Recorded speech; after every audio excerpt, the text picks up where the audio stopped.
विद्यार्थी मित्र, operations on fractions म्हणजे अपूर्णांकांवरील क्रिया या भागातील आपण पुढचा भाग बघणार आहोत. रेसिप्रोकल ऑर मल्टिप्लिकेटिव्ह इनव्हर्स, यालाच आपण गुणाकार व्यस्त संख्या असं म्हणतोय. आपण या अगोदर गुणाकार शिकलेलो आहेच. त्या गुणाकाराचा वापर करून आपण गुणाकार व्यस्त संख्या कशी असते हे बघणार आहोत. गुणाकार करताना आपण काही संख्या घेतल्या, तशीच एक संख्या घेऊया आपण. 6/7 into 7/6, 6/7 गुणिले 7/6. या दोन्ही अपूर्णांक आहेत. या प्रकारचे गुणाकार आपण याच्या अगोदर केलेलाच आहे. त्याचाच वापर करून आपण असा गुणाकार करणार आहोत. गुणाकाराच्या क्रियेच्या वेळेला आपण बघितलंय की अंशांचा गुणाकार अंशस्थानी लिहिला जातो आणि छेदांचा गुणाकार हा छेदस्थानी लिहिला जातो. Multiplication of numerators in the place of numerator and multiplication of denominators is at the place of denominator.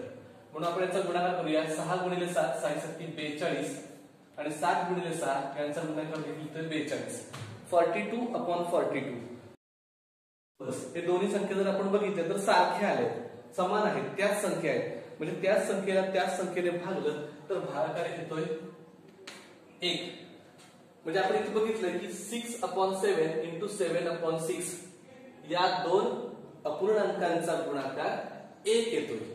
म्हणून जर आपण बघितलं तर इथं 6/7 आणि 7/6, 6/7 and 7/6, these two numbers are reciprocal or multiplicative inverse of each other. म्हणजे 6/7 आणि 7/6 या दोन संख्या एकमेकांच्या गुणाकार व्यस्त संख्या आहेत. असंच आपण आणखीन एक उदाहरण बघूया. इथे मी उदाहरण घेतले 3 गुणिले 1/3. आता याचं बघतोय आपण अपूर्णांक लिहायचा आहे, पण इथे दिसतोय पूर्णांक. मग याचा गुणाकार सोडवायचा कसा? तर ज्यावेळेला कुठल्याही संख्येला छेद दिलेला नसतो तेव्हा त्याचा छेद 1 असतो. अशा प्रकारे आपण मांडणी करून घेऊ. म्हणजे 3 ची मांडणी करायची आहे. 3/1 गुणिले 1/3 म्हणजे 3/1 into 1/3. आणि मग यांचा गुणाकार जर केला तर असा येतोय 3/1 आणि 1 गुणिले 3 म्हणजे 3. 3/3 3/3 and that's why the answer is 1. म्हणजे त्या दोघांचा भागाकार हा 1 येतोय. म्हणजे इथं देखील आपण दोन संख्या बघितल्या की ज्यांचा गुणाकार 1 होतो. असं प्रत्येक वेळी होत नाही, पण काही संख्या अशा आहेत की ज्या दोन संख्यांचा गुणाकार आपण केला तर त्यांचा गुणाकार 1 येतो. म्हणजे इथं 3 आणि 1/3 अशा दोन संख्या आपल्याला मिळाल्या. ही जोडी आहे संख्यांची आणि यालाच काय म्हटलं जातं तर गुणाकार व्यस्त संख्या असं म्हटलं जातं. त्याच्या अगोदर आपण गुणाकार बघितले तर त्यांची उत्तरे वेगळी वेगळी आली होती, पण इथं जे आपण संख्या घेतल्या त्यांच्या गुणाकाराचं उत्तर 1 येतंय आणि म्हणून यांना रेसिप्रोकल ऑर मल्टिप्लिकेटिव्ह इनव्हर्स म्हणजे गुणाकार व्यस्त संख्या असं म्हटलं जातं. इंग्रजीमध्ये असं म्हटलं जातं when the product of two numbers is 1, each of the numbers is the multiplicative inverse or reciprocal of the other. म्हणजे ज्या दोन संख्यांचा गुणाकार 1 येतो त्यातील प्रत्येक संख्या ही दुसऱ्याची गुणाकार व्यस्त संख्या असते, मल्टिप्लिकेटिव्ह इनव्हर्स असतो. याचा पुढचा भाग आपण बघूया डिव्हिजन. डिव्हिजन म्हणजे भागाकार. आपण या अगोदर गुणाकार पाहिलेला आहे, आता आपण बघणार आहोत डिव्हिजन म्हणजे भागाकार.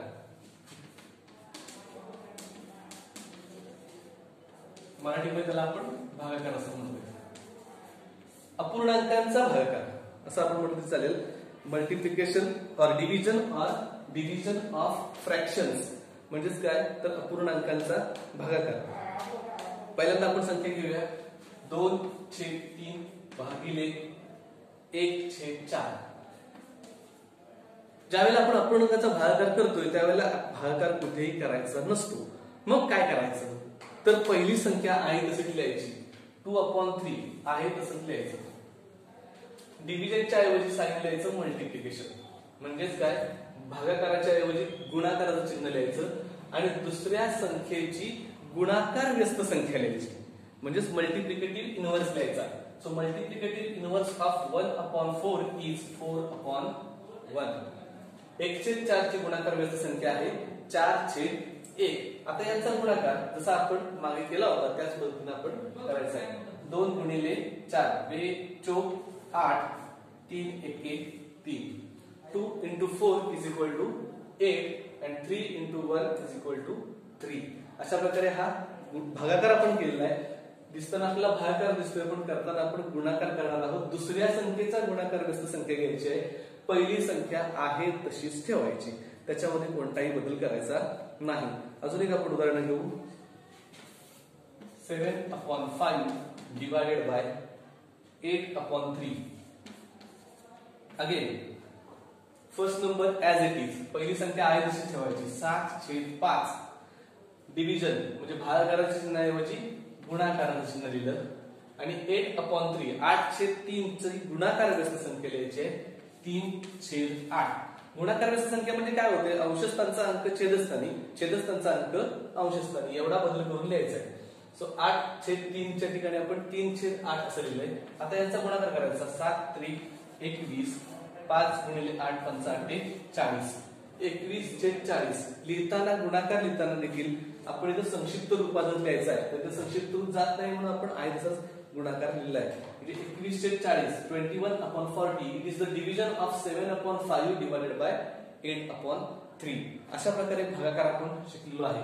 भागाकार करताना पहिली संख्या आहे तशीच ठेवायची, भागाकार चिन्हाच्या ऐवजी गुणाकार चिन्ह लिहायचं आणि दुसऱ्या संख्येची गुणाकार व्यस्त संख्या मल्टिप्लिकेटिव्ह इनव्हर्स लिहायची आणि मग त्याचं मल्टिप्लिकेशन आपण या अगोदर जे मल्टिप्लिकेशन शिकलोय त्याच पद्धतीने ते करायचं आहे. अशा प्रकारे आपण रेसिप्रोकल आणि डिव्हिजन ऑफ फ्रॅक्शन्स हे दोन भाग शिकलोय. प्रॅक्टिस सेट 13 सराव संच 13 हा आपण सोडवायचा आहे. धन्यवाद.